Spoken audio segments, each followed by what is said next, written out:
Hello friends, आप सभी का हमारे यूट्यूब चैनल लर्निंग यूनिवर्स में एक बार फिर से बहुत बहुत स्वागत है। इस वीडियो में हम क्लास 10th की सामाजिक विज्ञान का जो भूगोल का आपकी किताब है उससे वर्कशीट 4 जो कि 15 जुलाई की है उसको हम देखेंगे। इसमें संसाधन यानी प्रमुख संसाधनों का उपयोग, इससे संबंधित विषय पर हम चर्चा करेंगे। इस वर्कशीट में जो दिया गया है उसको पढ़ेंगे, समझेंगे और उसी आधार पर उत्तर देने का प्रयास करेंगे। प्यारे विद्यार्थियों, आपने कार्यपत्रक 3 में संसाधन की जानकारी प्राप्त की।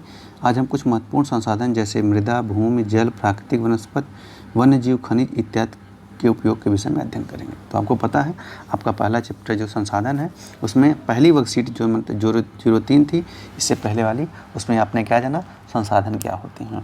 अब उसके बाद कुछ अन्य संसाधन हैं, उनका उपयोग क्या है, उनके विषय में जानकारी लेंगे। देखिए, पहला संसाधन भूमि।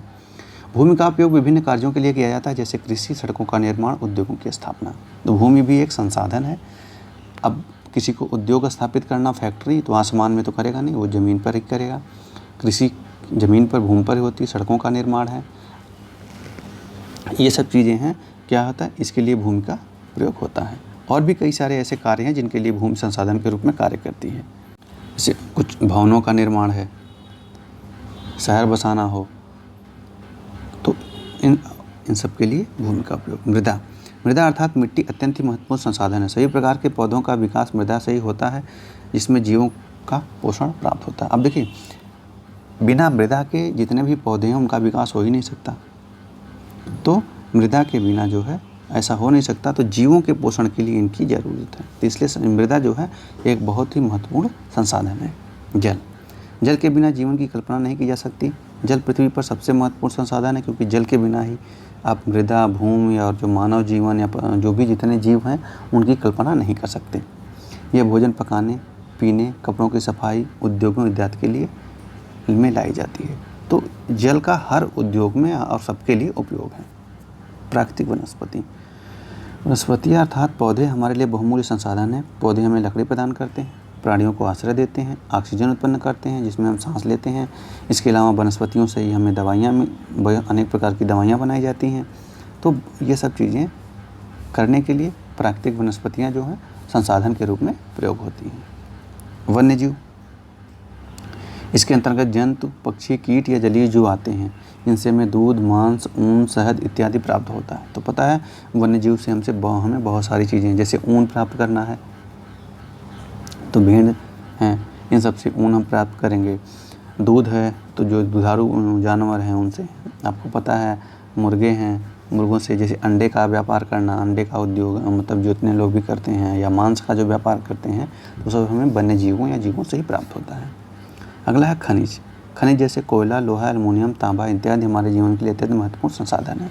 तो ये भी संसाधन है जिनका प्रयोग उद्योगों में, मानव अपने सामान्य जीवन में या अन्य प्रकार की परिस्थितियों में करता है। अब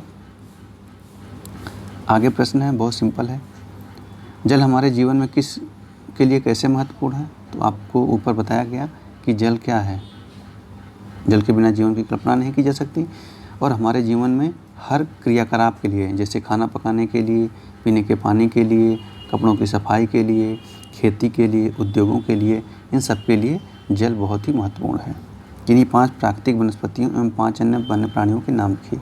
तो आपको वनस्पतियों यानी पेड़ों के नाम और वन्य प्राणियों के नाम लिखने हैं। तो यहाँ वन्य प्राणियों के नाम लिख दीजिए, जैसे चीता है, शेर है, भैंस है, भैंसा है, भालू है। यहाँ भी पेड़ों के नाम लिख दीजिए, जितने भी पेड़ हैं, आम है, आंवला है, अंगूर है, और भी कई प्रकार की झाड़ियाँ भी होती हैं, समझे कि नहीं? तो उन सब के नाम आप लिख सकते हैं।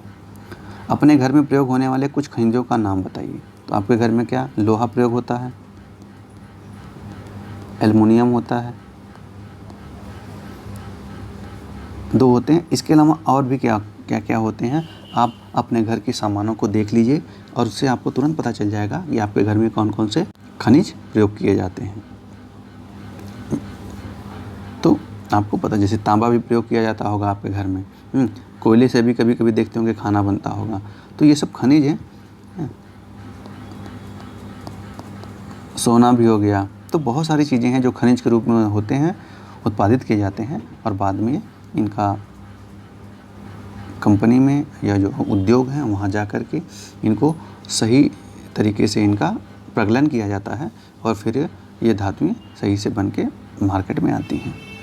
तो इन चीज़ों को आप करके अपनी वर्कशीट को अपने अध्यापक को भेजिए और वो आपका मूल्यांकन करके आपकी प्रगति रिपोर्ट आपको बताएंगे। वीडियो देखने के लिए आप सभी बच्चों का बहुत बहुत धन्यवाद।